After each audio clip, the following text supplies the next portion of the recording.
Well, thank you very much indeed for that very warm welcome. It's a real pleasure to be with you tonight. Funnily enough, I started my political career many years ago in a different light. Just about 15 miles from here, I'd been at Newcastle University where I did my degree in politics and economics. And out of that, I was adopted to fight the Labour Party in Blaydon-on-Tyne, which I think is about 20 miles from here. And one of the highlights of my life was as somebody who was trying to get the then MP Bobby Wolf, some of you may remember him as a pitman, but a miner who never said a single word in the House of Commons, but he was a local MP. And he lived in a place called Chopwell, a village called Chopwell, some of you will know it. It was then known as Little Moscow. And on the 1st of May, on May Day, they always hoisted the red flag outside the pitman's club, the miners' club there. I remember one of the highlights of my life was going in there, telling Bobby Wolf that we were trying to get him out, and we drove in, my colleagues and I drove in with our election paraphernalia over the car, drove into the car park at the Pitman's Club, walked into the bar and ordered some beer in there, and you should have seen their mouths drop. It was a real highlight of my life. I shall never forget that. However, I've not come to talk about me, I've come to talk about one or two other things. I'd really like to talk to you very much about families and UKIP's family policy. There isn't time to do so tonight. There are other things I want to talk about. It's slightly frustrating for me, but I would love to do. I'd love to talk to you about how UKIP would like to promote the traditional family. And the traditional family, you need to know, of course, now is a man who is a father and a man who is male, okay, and a mother who is female, and kids who are either boys or girls.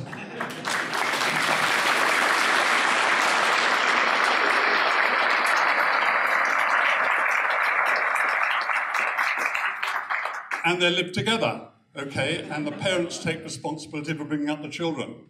It's because that traditional form of domestic arrangement has been under attack for the last half century or more, that we have so many of the social problems we have today, especially in inner city areas where lots of boys, and indeed girls as well, have no idea who their father is and don't have a man in the household. I'd also really much like to talk to you about the whole sex and relationships education thing, and I really feel, I just want to put it on record so that you know, I think teaching children in primary school sex education, or even what they call relationships education, which is just the same as sex education, frankly, in my view, is just simply child abuse.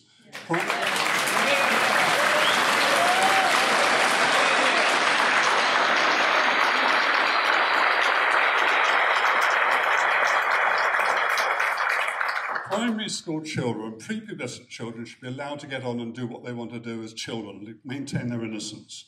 I think as adults and as governments and so on, trying to stick a LGBT or sexual-friendly ideology on them is utterly appalling.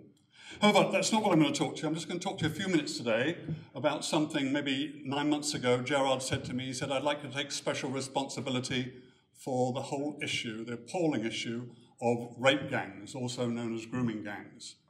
And because I've been studying it for a long time, I was delighted to do so. It is the most appalling social crime, in my view, for the last 200 years.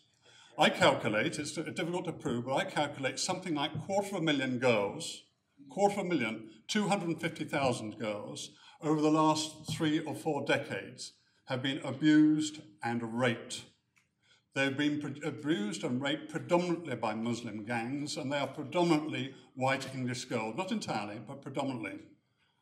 And this is an appalling crime which the establishment and the authorities have done nothing about. I'm going to come back to that in a moment. You've seen it time and time again. You've seen the pictures of the perpetrators now. And the police increasingly seem to be doing their job at last. And indeed, I'm glad to say, and people I know in Rotherham are glad to say, that at last Lord Ahmed of Rotherham has himself been arrested.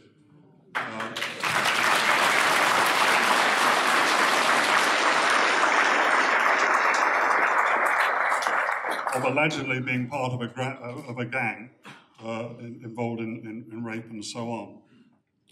But I don't want to, for the moment, I say this quite often, I don't want to look at the perpetrators, not because what they haven't done is utterly depraved and bestial and horrendous. It is. But in many ways, that's something, as a political party, we have to leave to the police and other people to deal with. Okay? We are a political party and we need to deal with the politics. And I must say, as I see, it seems increasingly, although there are conflicting reports, that it does seem that the police, bit by bit, are beginning to get on top of the issue and are beginning to treat it properly. But just as bad in my eyes, anyway, and in many people's eyes, is the fact that for these last 3 or 4 decades, when this 250,000 girls, or whatever the actual number is, have been raped and abused, the authorities, and I have to say predominantly Labour authorities, have known only too well that this is going on the streets in their particular boroughs and councils and so on. They have known all about it. If you doubt this, I suggest you just read what Anne Cryer, the Labour MP for Keighley, said when she first stumbled across this whole issue going on in Keighley, and she raised it with her own party, courageous woman. And she had a horrendous time within the Labour Party. They accused her of being racist and a bigot and so on and so forth. Or also Sarah Rowbottom from the area which I'm standing in. She was the courageous whistleblower in Rochdale.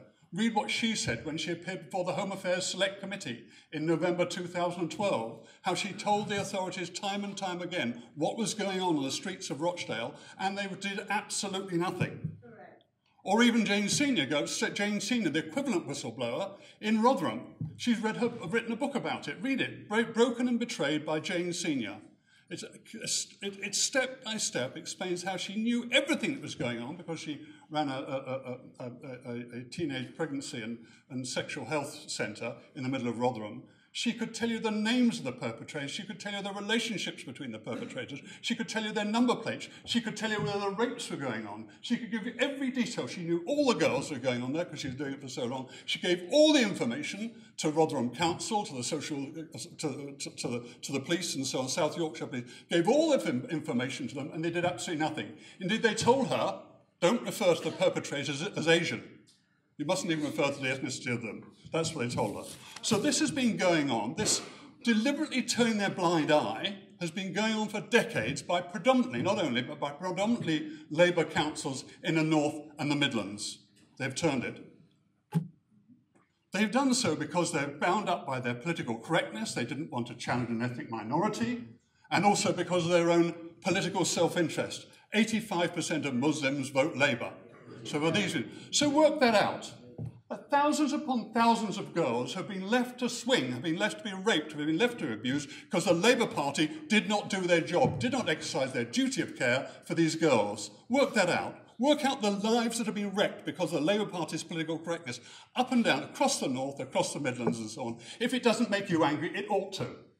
It certainly makes me angry. And I believe they're, in a different way, they're just as culpable and just as guilty as the perpetrators. Of course, they didn't do it themselves.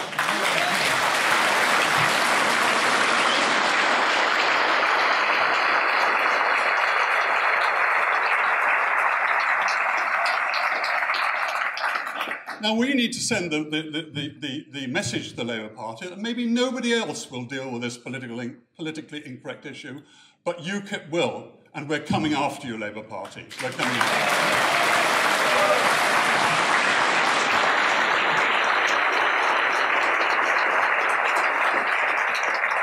you. We need to call them out time and time again. Use their own evidence that's out there. There's lots of evidence about how the Labour Party didn't act upon it. There's lots of evidence out there about Labour MPs who are telling people, don't talk about this issue, don't talk about it, you'll upset the Muslim community, and they vote for us. The evidence is out there. There's no doubt about it whatsoever. So it's time we call out the Labour Party on it, okay? Second thing we can do, and I'll come to an end in a moment, second thing we can do, on your seats you should have a leaflet that's just come out called About Grooming Gangs. And on the inside there it says, Labour's Grooming Gang Scandal. Now you can get these free just by going on the My UKIP website, and you get them, you just have to pay for the postage and order them as they tell you how to do so, and you get a box of these which you can take into your branch can have a box of these. You can go out and don't deliver them in the areas which are going to be your target wards in the local elections on May the 2nd. You can do it now before the elections start. These aren't election leaflets, they're just leaflets. Go and deliver it out there. Let people know what Labour are up to, okay? The evidence is absolutely clear. And the last thing you can do about this whole thing, and these are generic leaflets, can go anywhere, you can research your own area and find out what's going on in your area. The Chief Constable of Northumbria said, about a year ago, he said, this rape gang issue is widespread and national. If you think it isn't happening in your area, you aren't looking hard enough. He said, absolutely going on everywhere. Indeed, it does go on. There have been rape gangs in Plymouth, down in the south coast in Devon. There have been rape gangs in Banbury, in leafy Banbury in Oxfordshire, but especially the rape gangs across here in the north and in the Midlands. So we need to go after them. We need to campaign, but you need to research. If you'd like some help how to research, contact me via the UKIP head office, or I've got a colleague from Bradford who's done a lot of excellent research work on what's gone in Bradford, a guy called Stephen Place. One of us will help you how to research your own particular area about what's going on, wherever you are, wherever your branch is, so you'll be able to discover what's going on about this whole rape gang phenomenon. I think it's our time. I think not only do we need to campaign to punish Labour for their culpable failure to defend and protect these girls and their duty of care for them, but actually we need to campaign to get some sort of justice for these girls for their culpable failure too. The local elections are coming up. That's where I would start. They're on the 2nd of March. 2nd of May, I'm sorry. We need to be out there promoting our case on this, pointing out to people what the Labour Party have been doing, and taking them out, knocking them out. That's what we need to do, knocking them out. We need to knock them out of the electoral process. So let's go after them together. It'll take time. It will certainly not be popular at all. The Labour Party will be very, very angry if you start putting this sort of leaflet around in your area, very angry indeed. But we can take that. That doesn't worry us. It'll be a badge of honour, won't it? If we are exposing the Labour Party for this culpable failure that has damaged so many girls' lives, we're doing a good thing. Let's go after them. Thank you very much.